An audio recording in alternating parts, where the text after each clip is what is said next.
समस्त को नमस्कार। एठारे उपस्थित थिबा मान्यवर पूर्त विभाग वरिष्ठ मंत्री श्रीयुक्त पृथ्वीराज हरिचंदन महोदय, मान्यवर गणशिक्षा मंत्री श्रीयुक्त नित्यानंद गण महोदय, विभागीय अधिकारी वृंद तथा गणमाध्यम समस्त प्रतिनिधि, आज पवित्र विधानसभा खर्च दाबी जो भाव में मंजूर होती से संपर्क में आज आम सांबादिक सम्मेलन करुँच। उच्चशिक्षा विभाग तरफ विस्तृत भाव में प्रेस विवृत्ति आपण मान निकट में पहुँची आशा करुच्ची।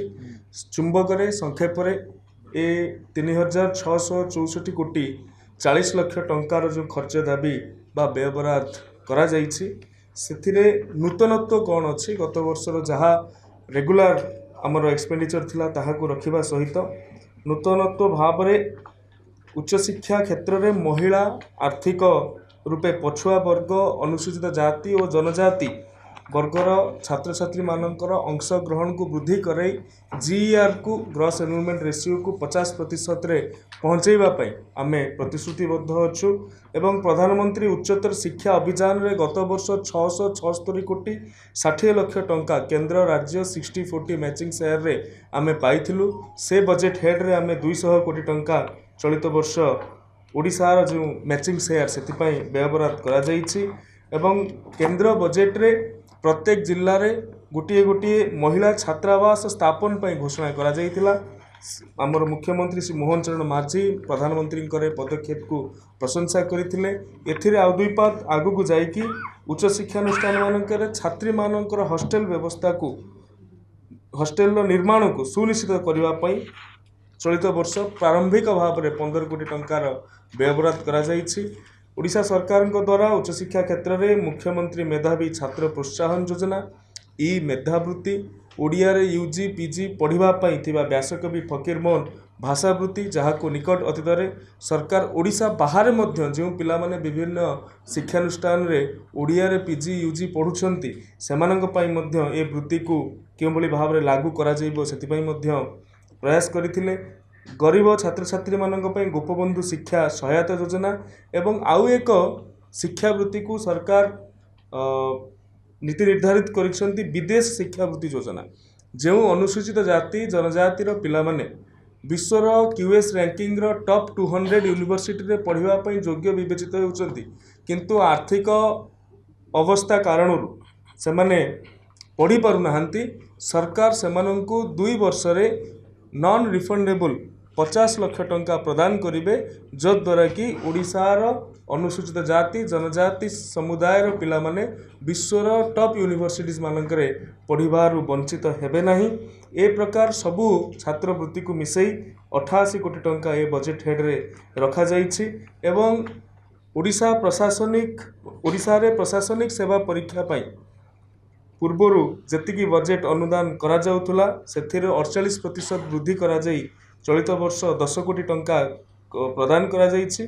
जेउथिरे पूर्वर केवल 200 पिला मागणारे आवासिक भाव में कोचिंग प्राप्त करुथुले एथर 200 पिलांक समेत आउ 300 पिलांकु डे स्कॉलर भाव में अर्थात सर्वमोट 500 पिलांकु आमे प्रशासनिक सेवा परीक्षा पाई निःशुल्क कोचिंग प्रदान करिवु। एतत् सहित विश्वविद्यालय हो महाविद्यालय हो अन्य शिक्षानुष्ठान गुड़िकर हो एथिरे गोटे सुरक्षित वातावरण एवं महिला सशक्तिकरण पाई छात्री मानक पाई गोटे सुरक्षित वातावरण सृष्टि करबा पाई माननीय मुख्यमंत्री निकट में शक्तिश्री योजना घोषणा करिसेंती। ये शक्तिश्री योजना रे प्रत्येक शिक्षानुष्ठान रे गोटे गोटे शक्तिश्री सशक्तिकरण प्रकोष्ठ स्थापन होगा सहित छात्री मानकु तथा महिला कर्मचारी मानकु आत्मसुरक्षा प्रशिक्षण एवं मेंटरशिप प्रदान करा जिवो। शिक्षानुष्ठान गुड़िकरे सीसीटीवी लगाजिबा सहित अन्यान्य आनुषंगिक व्यवस्था मध्य प्रदान करा जिवो। जातीय शिक्षा नीति 2020 लागू होगा परठारु मुख्यमंत्री गवेषणा और नवसृजन फेलोशिप कार्यक्रम पाई मध्य 20 कोटी टंका व्ययबराद करा जाइछि।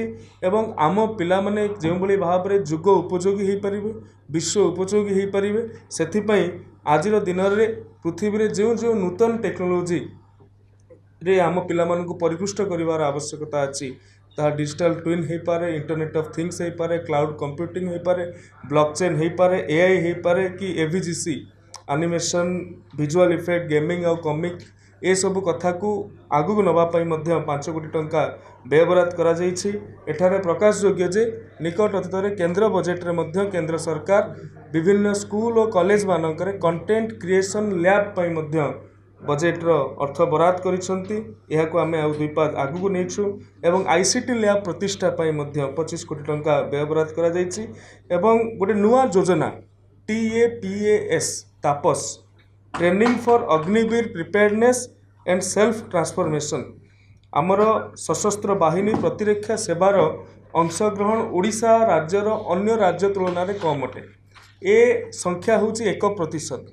ए 1% को ए तापस योजना माध्यम 8 ରୁ 10% पर्यंत बढ़ाइबा विशेषकर जो LWE left wing extremist active थिबा अंचल मानक जो 10टी जिला अच्छी 39टी ब्लॉक अच्छी 484टी गाँ अच्छी से स्थान गुड़िक ये तापस योजना को पायलट भाव में आमे प्रचलित करेबू एवं भारतीय ज्ञान परंपरा Indian knowledge system NEP 2020 implementation बहुत बड़ उपादान। ये भारतीय ज्ञान कौशल परंपरा रे आयुर्वेदर कथा कहतु जोगर कथा कहतु नेचुरोपैथीर कथा कहतु वेलनेस आज दिन में विश्व पटल एक स्वतंत्र स्थान पाई सारी ताहाकु क्यों भाव में पाठ्यक्रम में स्थानित करेब और गवेषणा करेब से 5 कोटी टंका एवं एथि निमंते स्टूडेंट और faculty exchange programme 2.5 crore rupees टंका आम व्ययबराद करूँ।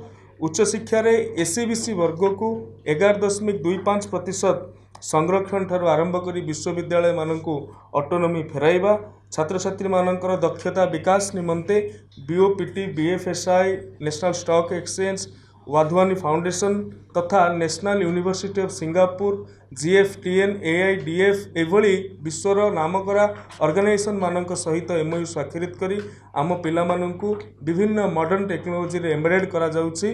ता सहित आज दिन में जो इंश्योरटेक और फिनटेक ये दुईटी गोटे बड़ आग्रह रखुवा अंचल पिला मानकर सेथिरे मध्य हम पिला माननकु परिपुष्ट करा जाउछि। निकट रे टोकियो जेनेराल यूनिवर्सिटीज रो सालेपुर रो बरगढ़ रो कटक रो पिला माने टोकियो जाइकी फैकल्टी एवं एकेडमिक एक्सचेंज प्रोग्राम रे भाग नहीं कि आसचंती। आगामी दिन मानकरे मध्य आउ एक बैच सिंगापुर जीवाकू प्रस्तुत हेउछि। ए कार्यक्रम गुड़िक आमे ए बजेट 2026-27 रे प्रयोग करुछु। समस्तंक पई शिक्षा एवं समस्तंक पई उच्च शिक्षा उपकूल ठारू आरंभ करी उपांत पर्यंत केवल भाव में कार्यकारी हेब माननीय मुख्यमंत्री आग्रह नेतृत्व रे 2026-27 आर्थिक बजेट आज गृह रे यार खर्च दाबी मंजूर प्राप्त होइछि। धन्यवाद।